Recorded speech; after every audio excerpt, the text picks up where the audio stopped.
regard, defamation cases as maybe the most important or the most profound cases there are, because we only get one reputation and you don't get a second chance once it's destroyed. To have your reputation destroyed is really to ruin everything about you.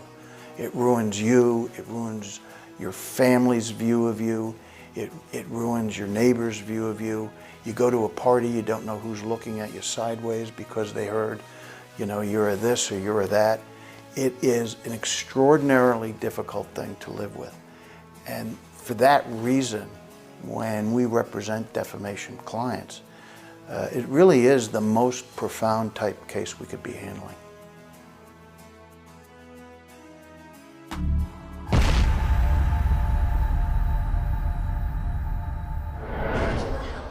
Welcome to the JAKIB Halftime Show presented by Bucchetto and Lentz. I'm Devan Kaney, coming to you live from the Gallery Bar Book and Games inside Ocean Casino Resort.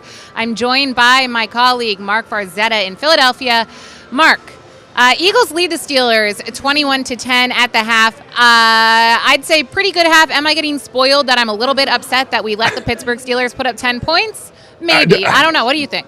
No, you're not. You're absolutely sane for thinking that, because I was thinking the exact same thing. I mean, for me, yes, they dominated it for the most part. There's a couple of things you would like to see them convert on. That last play before the end of the half when the Eagles had possession before the sack happened and the face mask was missed by the officiating crew, unfortunately. But Jalen Hurts threw a little bit behind Devontae Smith on that play. That would have been a nice play to move him downfield, put him maybe in field goal range a play or two later, so he would at least go into this half up at least 2 touchdowns, so that'd be nice. But look, I'm not saying the Eagles are in any way, shape, or form beggars in this situation, but man, if you're having that first half from Jalen Hurts to A.J. Brown, 3 touchdowns, all of almost 30 yards or more, that's a pretty impressive opening half of football for your football team, especially when you're looking at Jalen Hurts coming into the season as needing to work on his deep ball accuracy. He certainly showed that he was able to do that today.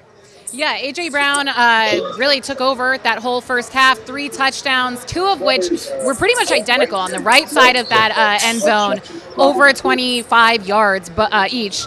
I know Jalen Hurts' accuracy, he started off this first quarter a little bit shaky. He had a few underthrown passes, not the best accuracy, got back on track.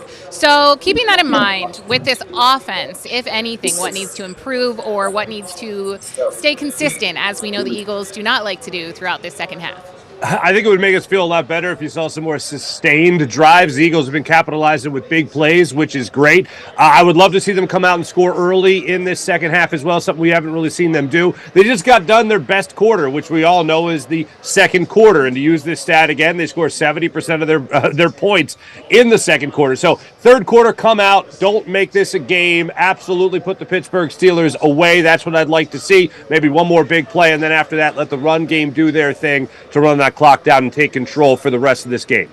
I totally agree. Please, please, please do not make it a stressful game between the Eagles and the Steelers. All right, Marc Farzetta, thank you so much. Let's hope they can keep it up through the second half. Always a pleasure. All right, we are going to bring in John McMullen, who is live at the link. But first, I have some fun Philly sports-themed cocktails from Ocean Casino Resort. We have the Red October here and the Philly Fizz. They are available at the Gallery Bar Book and Games. Ocean Casino Resort is embracing its Philly fandom with both of these cocktails. This one looks a little bit like Shirley Temple. It looks like Joel Embiid might be a fan of that one, of course, for the Phillies and the Eagles. I unfortunately can't drink those right now, but I definitely will after the show wraps. All right, I believe we have John McMullen. We can bring him in from the link. Standing by for him.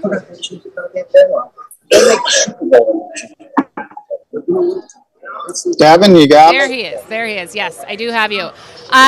John, live from the link. First of all, I mean, that first half was pretty typical from what we've seen from the Eagles so far. Should we be upset or concerned that the Eagles let the Steelers put up 10 points?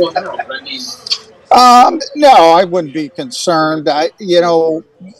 Maybe there was a little bit left out there. I think that's fair because I think the Eagles pretty much showed they're a significantly better team than Pittsburgh in that first half. So it kind of, there's nothing wrong with having better standards, and the Eagles are such a good football team right now. Maybe they should have done a little bit more. Maybe they left a little meat on the bone. But anytime you have those 3 touchdown passes, career high already for A.J. Brown, 39, 27, 29. I mean, they're dominant throwing the ball. Interesting, they haven't gotten to run the football that much yet. So maybe you'd like a little more balance. Dallas Goedert seems to always be open. And I think, situational football, Devin, they were 4 of 5 on their first third downs, on their first 5 third down attempts, and they won the one they didn't get. They converted on 4th down. So essentially it was 5 of 5. And then if you look at Pittsburgh, they're 1 of 7 on 3rd down. So I think that's the big difference in the game. But we've been saying this a lot all season. The Eagles kind of get done what they have to get done. Then they maybe lose a little bit of urgency at times, and you'd like to see them sharpen up on that. But, boy, you got to nitpick. This team is just really, really good. They are really good. I was talking about it just with Marc Farzetta a few minutes ago where, are we getting spoiled that I'm saying I'm upset that they're letting the Steelers put up 10 points. And I think the reason that I don't even want to say upset, maybe a little bit slightly concerned is that we've seen what the Eagles do or really don't do in the second half of games, specifically the third quarter. So what do they need to do to keep this lead up to not let the Steelers back into the game like we've seen them do with the Cowboys and previous teams this season? Well, I think they got to be, they have to show that sense of urgency on offense, even though it looks like, a rookie quarterback is struggling at times. He's trying to throw interceptions. Darius Slay had a chance at one. You're probably going to see one at some point. They have to keep that sense of urgency, and sometimes it's not easy. That's what Nick Sirianni was talking to the team about in his final team meeting was, just because we're 6-0 coming off a bye against a bad football team on paper, it's happened many times in the past where teams have faltered and didn't show up. The Eagles have shown up. They have the lead.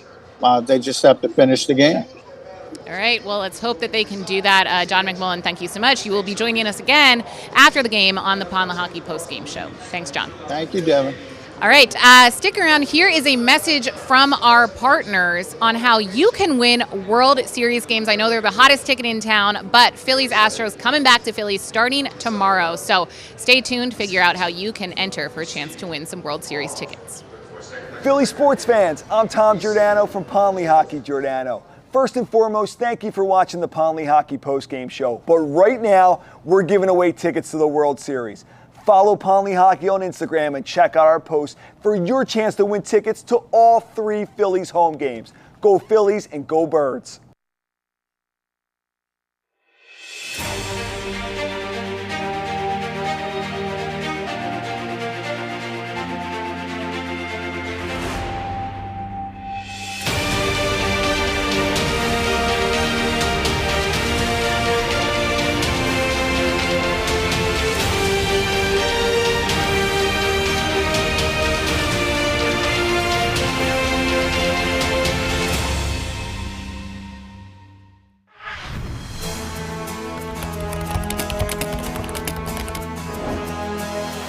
Regard, defamation cases as maybe the most important or the most profound cases there are, because we only get one reputation, and you don't get a second chance once it's destroyed. To have your reputation destroyed is really to ruin everything about you. It ruins you, it ruins your family's view of you, it ruins your neighbor's view of you. You go to a party, you don't know who's looking at you sideways because they heard, you're a this or you're a that. It is an extraordinarily difficult thing to live with. And for that reason, when we represent defamation clients, it really is the most profound type case we could be handling.